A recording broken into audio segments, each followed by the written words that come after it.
আকাশে মেঘ ধরেছে, বৃষ্টি যখন তখন আসতে পারে। আজকে মনে হচ্ছে ওয়েদার ভোগাবে। সবাই লাদাখে গিয়ে অফরোডিং করে, এটা আমাদের গ্রামে। যেখানে বাঘের ভয় সেখানেই সন্ধে হয়।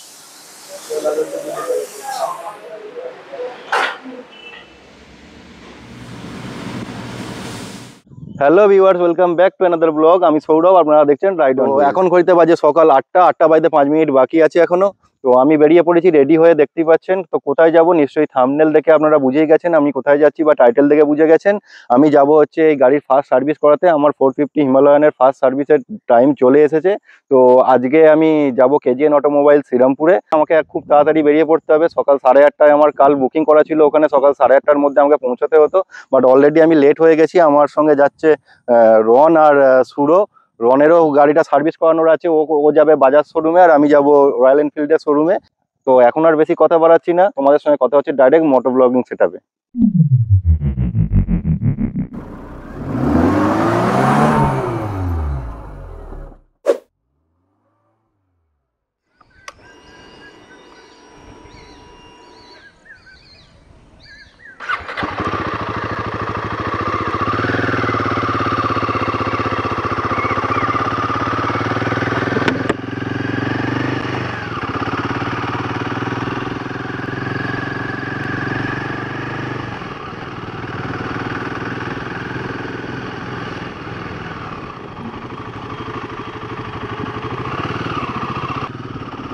আকাশে মেঘ ধরেছে, বৃষ্টি যখন তখন আসতে পারে। আজকে মনে হচ্ছে ওয়েদার ভোগাবে।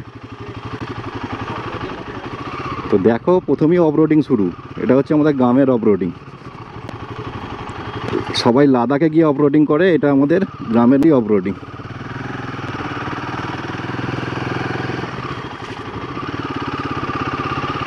আমাদের যেতে টাইম লাগবে ম্যাক্সিমাম আধা ঘন্টা, যদি রেলের গেট না পড়ে বারুইপাড়াতে। বারুইপাড়াতে রেলের গেটটা না পড়লে আমরা মোটামুটি আধা ঘন্টার মধ্যে আশা করছি শ্রীরামপুর পৌঁছে যাবো, আধা ঘন্টা 40 মিনিটের মধ্যে।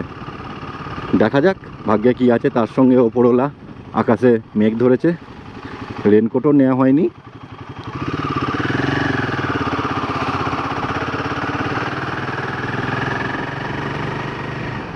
যা হবে ভালোই হবে। জয় মাতারা। আজকে মনে হয় ভাগ্য খারাপই আছে, অলরেডি বৃষ্টি, গুঁড়ি গুঁড়ি বৃষ্টি শুরু হয়ে গেছে। রেনকোটটা নিয়ে বেরোলেই ভালো হতো। অন্য কিছু না, যেতে লেট হয়ে যাবে, আর লেট হয়ে যাওয়া মানে সারাদিনের ব্যাপার হয়ে যাবে একটা। একদম ফার্স্ট সার্ভিসে বুকিং করা আছে, ফার্স্ট স্লটে গেলে অটোমেটিক তাড়াতাড়ি হয়ে যেত, বাট লেট হয়ে গেলে তো আর কিছু করার নেই। তো বৃষ্টি এসে গেছে, গোপ্রোটা আমাকে খুলতে হবে, কারণ এটা ওয়াটারপ্রুফ নেই, এখন কেসের মধ্যে আছে। তো এখন আমাদের দাঁড়াতেই হবে, কিছু করার নেই। সেই যেটা ভয় পেয়েছিলাম সেটাই হলো, যাক গিয়ে আর কি করা যাবে।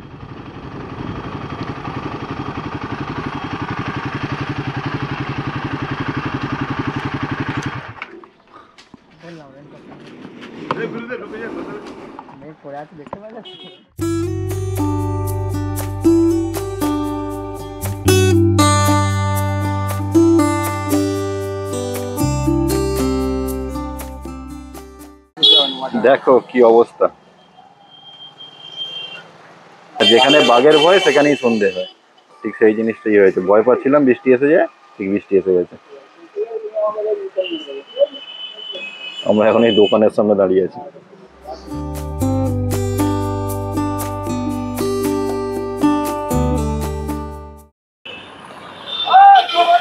আমরা মোটামুটি অনেক ঝঞ্ঝটের পর তারপরে এসে পৌঁছলাম। মানে কিভাবে যে পৌঁছেছি, রাস্তার মধ্যে ভিজে ভিজে এসে পুরো ভিজে গেছি একদম, জামা প্যান্ট পুরো ভিজে একটা। তো এখন আমাদের জব কার্ড তৈরি হয়ে গেছে। এবার গাড়িটা দেখি ভিতরে কখন ডাকে, তারপর ভিতরে যখন সার্ভিস হবে তখন আপনাদের ওখানে গিয়ে দেখাবো কিভাবে কি হচ্ছে। তো চলুন দেখতে থাকুন। দেখতে পাচ্ছেন গাড়িটাকে লিফটিং করে তার কাজও চালু হয়ে গেছে, বাট আমি এখানে ভয়েস ওভার দিচ্ছি এবং তার ভিডিও করতে পারিনি। একটাই কারণ, এখানে কোনো রকম ভিডিওগ্রাফি অ্যালাউড নয়, তাই এনারা ভিডিও করার জন্য পুরোপুরি না করে দিয়েছিলেন, বাট আমি অনেক রিকোয়েস্ট করার পর এনারা বলেছেন যে কিছু ছোটখাটো শর্ট ভিডিও ক্লিপ আপনি নিতে পারেন উইদাউট ভয়েসে। তাই সেই জন্যই আমি কিছু শর্ট ভিডিও ক্লিপ নিয়েছি এবং সেগুলি আপনাদের কাছে ভয়েস ওভারের মাধ্যমে আমি দেখিয়ে নিচ্ছি। এখানে দেখুন এখন মোবিলটাকে ড্রেন করা হচ্ছে। এখানে দুটো নাট ওপেন করা হয়েছে, এই দুটো নাট দিয়ে মোবিলটা ড্রেন হচ্ছে। তো আমাদের মোবিল ড্রেনেজটা কমপ্লিট হয়ে গেছে। এবার দেখতে পাচ্ছেন এই দুটো হোলের মধ্যে, নাটের হোলের মধ্যে দুটো সাকশন ফিল্টার আছে। এই সাকশন ফিল্টারগুলোকে এখন রিমুভ করা হচ্ছে। তো এগুলো রিমুভ করার পর এগুলোকে ভালো করে নিট অ্যান্ড ক্লিনভাবে পরিষ্কার করে নেওয়া হবে এবং তারপরে সেগুলো আবার পুনরায় ওই একই স্থানে পুট করে দেওয়া হবে আর এই ড্রেনেজ হোলগুলোকে তখন বন্ধ করে দেওয়া হবে। এখন মোবিল ফিল্টারটাকে রিমুভ করে নেওয়া হচ্ছে এবং মোবিল ফিল্টারটাকে রিমুভ করে নিয়ে এটাকে চেঞ্জ করা হবে। তাই নতুন মোবিল একটা 2 লিটার 100 লিকুইড গান, রয়্যাল এনফিল্ডের লিকুইড গান বলে সেমি সিনথেটিক এই মোবিলটা আনা হয়েছে আর তার সঙ্গে একটা মোবিল ফিল্টার আনা হয়েছে। এখন এই মোবিলটাকে আমরা একটা মেজারিং জারের মধ্যে 1 লিটার জারের মধ্যে ঢেলে নিচ্ছি আর এর মধ্যেই এই মোবিল ফিল্টারটাকে একবার ভালো করে ডুবিয়ে নেওয়া হবে। ডুবিয়ে নেওয়ার পর এটাকে এখন মোবিল ফিল্টারের জায়গায় পুট করা হবে। তো দেখো এটা মোবিল ফিল্টারের জায়গায় পুট করে দেওয়া হলো। এবার মোবিল ফিল্টারের ক্যাপটাকে লাগিয়ে নেওয়ার পর এই যে 1 লিটার জারের মেজার করা মোবিলটা, এটা আমরা এখন ইঞ্জিনের মধ্যে দিয়ে দিচ্ছি। তো এরপর আমাদের যে বাকি মোবিলটা আছে 1100 মোবিলটা, সেটা এখন এটার মধ্যে আবার মেজার করে নিয়ে আবার সেটা পুরো মোবিলটাকে আমরা টোটাল 2 লিটার 100 মোবিল আমরা ইঞ্জিনের মধ্যে দিয়ে দিলাম।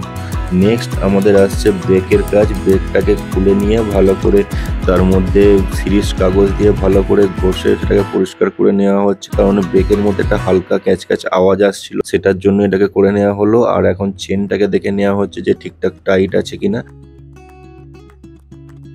এই সমস্ত কাজ করে নেওয়ার পর এখন যেটা করতে হবে সেটা হচ্ছে এয়ার ফিল্টারটাকে ভালো করে পরিষ্কার করতে হবে। তার জন্য তেলের ট্যাঙ্কটাকে রিমুভ করতে হবে। তো তেলের ট্যাঙ্কটা রিমুভ করার পর এয়ার ফিল্টারটাকে পরিষ্কার করে নিয়ে আমার যেটা আরেকটা প্রবলেম ছিল, ডিসপ্লের সঙ্গে কানেক্ট হচ্ছিল না। তো অনেক চেষ্টার পর ওনারা ভিতর থেকে সমস্ত ওয়ারিং খুলে টুলে একদম চেক করে দেখলেন যে জয়স্টিকের প্রবলেম, তাই জয়স্টিকটাকে চেঞ্জ করে দিলেন আপাতত।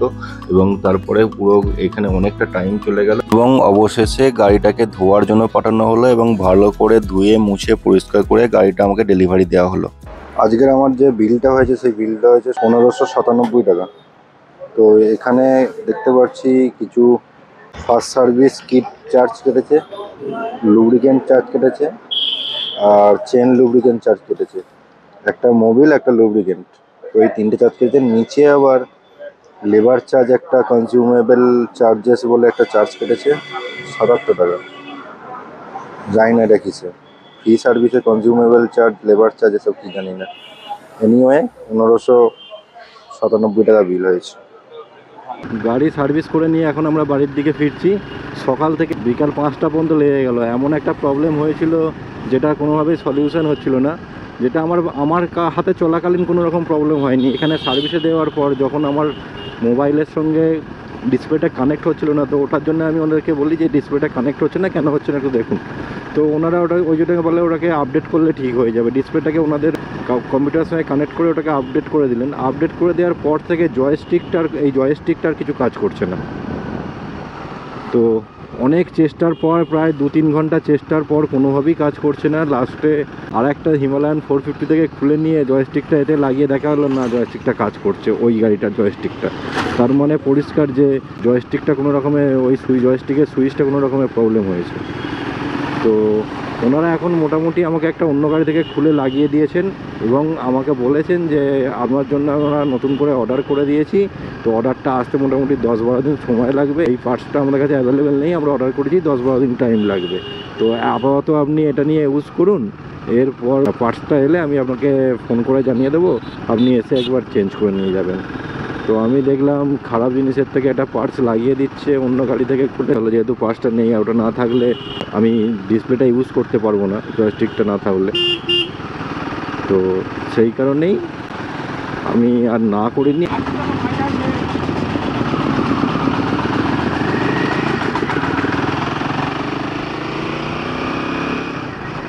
এখন দেখো পাক্কা 500 কিলোমিটার হয়ে গেল। সবাই দেখুন, পাক্কা 500 কিলোমিটার হয়ে গেল। আমি গাড়িটা এনেছিলাম যখন দিয়েছিলাম 495 কিলোমিটার, 96 কিলোমিটারে। তো তারপর থেকে মোটামুটি 4 কিলোমিটার চলে সার্ভিস হয়ে গেল, পাক্কা 500 কিলোমিটার হয়েও গেল। কিন্তু আমি একটা জিনিস বুঝতে পারছি না, এখনও পর্যন্ত সার্ভিস রিমাইন্ডার দেয়নি। ডিসপ্লেতে কোনো সার্ভিস রিমাইন্ডার দেয়নি, পরে দেবে কিনা, এই জাস্ট 500 হলো তা জানি না, বাট এখনও কোনো সার্ভিস রিমাইন্ডার দেয়নি। এনিওয়ে গাড়িটা সার্ভিস ঠিকঠাকই হয়েছে, গাড়ি খুব ভালো পরিষ্কার হয়েছে, বাট সকাল থেকে বিকাল পর্যন্ত পুরো দিনটা চলে গেল। আর সত্যি কথা যদি বলেন, রয়্যাল এনফিল্ডের সার্ভিস সেন্টার আমার খুব একটা ভালো লাগেনি, কোনো পছন্দ হয়নি। এমন টেকনিশিয়ান নেই যারা সমস্ত কাজটা জানে বা সমস্ত ভালোভাবে জানে। অনেক কাজই অনেকের হেল্প নিতে হচ্ছে, তার সত্ত্বেও কাজ করতে পারছেন না। অনেকের অভিজ্ঞতা, অনেক টেকনিশিয়ানের অভিজ্ঞতা দেখলাম প্রচণ্ড কম। আমার গাড়িটাকে যতগুলো টেকনিশিয়ান ছিল সবকটা টেকনিশিয়ান মিলে 3 থেকে 4 ঘন্টা দেখার পর কোনো রকম যখন কিছু প্রবলেম খুঁজে পেলো না, তখন অন্য একটা গাড়ি থেকে এই জয়স্টিকটা নিয়ে এসে এখানে লাগিয়ে দেওয়া হলো। তো এটা তো অ্যাকচুয়ালি উচিত নয়, অন্য কোনো গাড়ি থেকে জয়স্টিক নিয়ে এসে আপনি লাগিয়ে দেবেন। আপনার কাছে স্টকটা অ্যাভেলেবেল থাকা উচিত। ঠিক আছে, স্টক নেই, নাই থাকতে পারে, এটাও মেনে নিলাম, বাট আপনি বলেছেন পরে আনিয়ে দেবেন, 10-12 দিনের মধ্যে ওটা এসে যাবে। সেটা যদি হয় তো খুব দেন গুড। আর আমি বুঝতে পারছি না এই রয়্যাল এনফিল্ডের নতুন এই গাড়িটাতে এত কিসের প্রবলেম হচ্ছে। কারোর চেসিস ব্রেক হচ্ছে, কারোর চেনের নাট বোল্ট খুলে যাচ্ছে, আমার প্রথমেই এটা খারাপ হয়ে গেল। কি হচ্ছে এটা?